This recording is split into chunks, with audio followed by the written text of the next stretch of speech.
Researchers such as John Levi, Martin Leitke and others have repeatedly pointed out that almost all of the photographs from the 1800s seem to have the sky purposely doctored to blur it out. Notice how you can never see any clouds, distant hills or land on the horizon, the sun even, and on some of them you can even see the sloppy pixelated cuts around the buildings.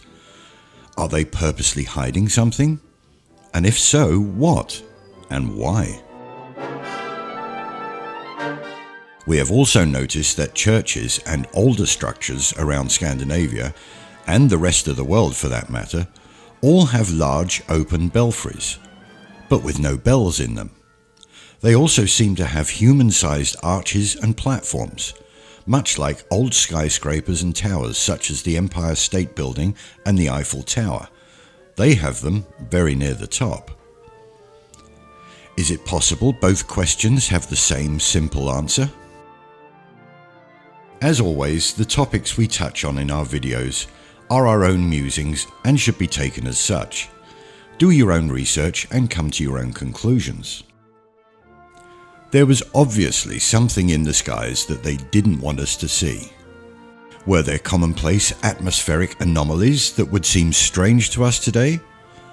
Were there literally no clouds or sun? Were there flying rainbow unicorns? Probably not. But what if the skies were full of airships? This might sound absurd at first, but consider this. All of the old world maps made by the early to late 1500 cartographers are in perfect proportions with modern maps that are allegedly done by aerial photography and satellite imagery. They even have major and minor rivers mapped out in dense, impenetrable jungle and forest regions.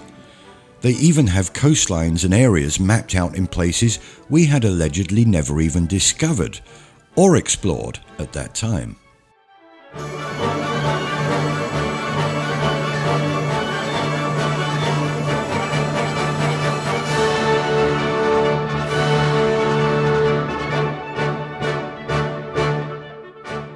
The only way this could be done is from the air. You would need a craft that can go slow enough to map out the terrain, fly high enough for area perspective, and low enough to see details. You would also need a whole fleet of these to map out the whole world.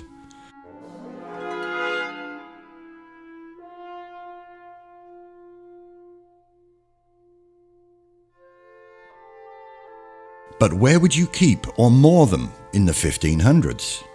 One possible answer lies in the larger antique buildings and churches here in Copenhagen, and actually in other cities on every continent around the world. If you're new to Tatarian mudflood research, there is mounting evidence that most of these old buildings are much, much older than the late 17 or 1800s, as is claimed by lamestream history, possibly hundreds of years older. As you can see from these images, all of these older buildings and churches have basically the same mechanical structures on their roofs, albeit in many differing designs. The aerial, the ball, the 360-degree openings, or sometimes the fenced-off landing platforms. We call these towers belfries, yet strangely, most of them have no bells, or even the mechanical framework to hang them on.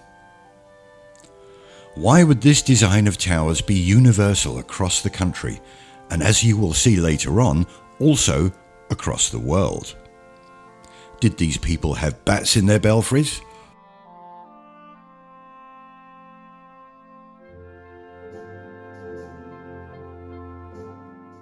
Or did they have blimps on their belfries? The largest and most important buildings in these cities seem to have the most mooring points on them, for various size airships, and would be obvious recognizable landmarks for inbound pilots.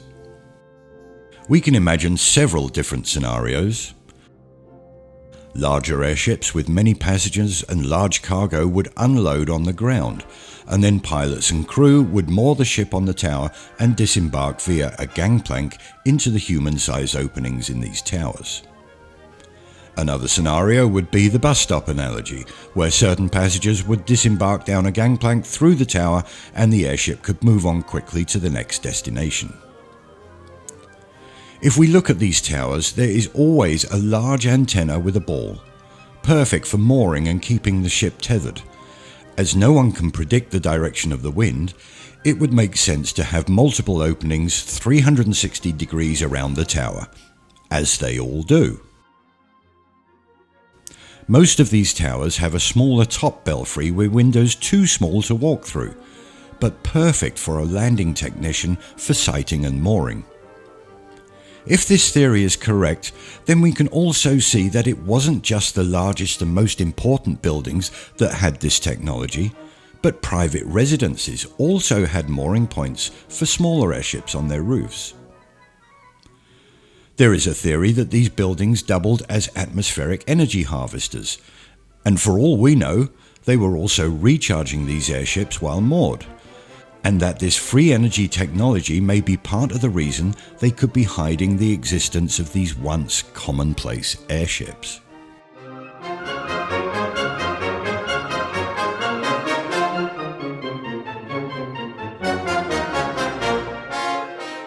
Which brings us to structures such as the Eiffel Tower, the Blackpool Tower, and the thousands of other towers around the world, also with platforms, mooring architecture, and possible atmospheric harvesting technology.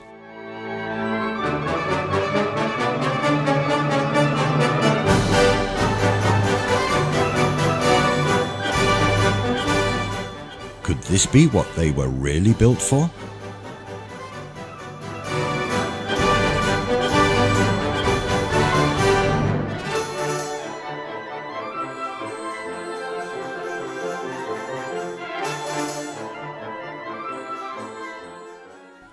As John Levi points out, most of our train stations seem to have pointless high hangar-shaped roofs and open halls, unless in fact that's exactly what they were: airship hangars and airports with connecting hubs to trains.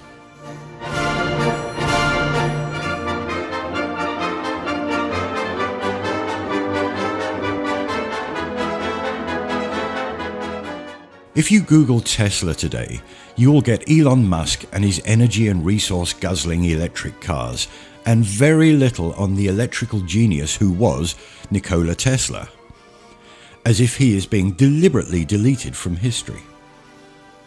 Airships used to be called Zephyrs, and just like today, the Rockefeller, Ford, Vanderbilt, oil, steel and railroad barons started naming cars and trains Zephyr, just as petroleum-based ground travel started replacing air travel.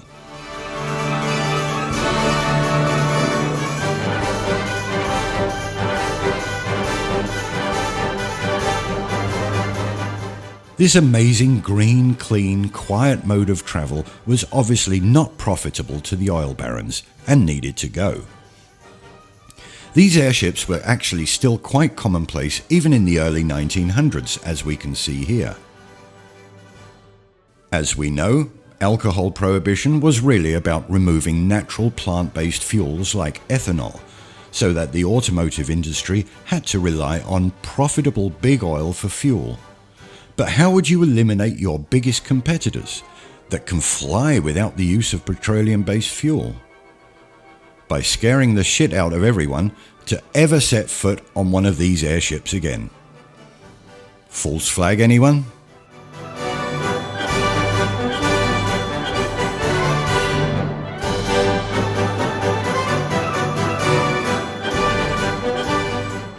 That crash single-handedly ended the passenger airship industry.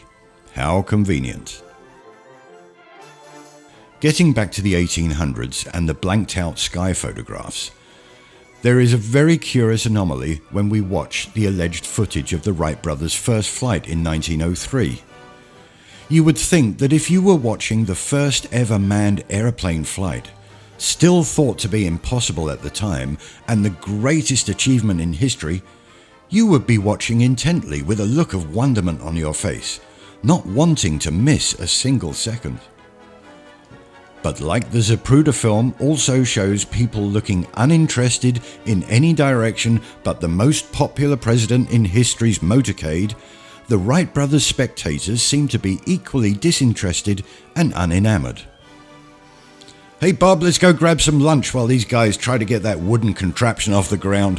While there is a theory out there that says that entire flight was faked Hollywood-style production using models, another explanation could be that it was actually commonplace to see flying machines in the sky, and therefore no big deal to see a several hundred-foot low-altitude flight. Musings or not, the evidence seems to point in this direction. Were we flying across the Atlantic in the 14 or 1500s, as the old maps seem to suggest?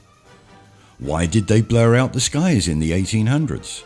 Why are there no bells in the so-called belfries? And how the hell did they get that up there, if not by air?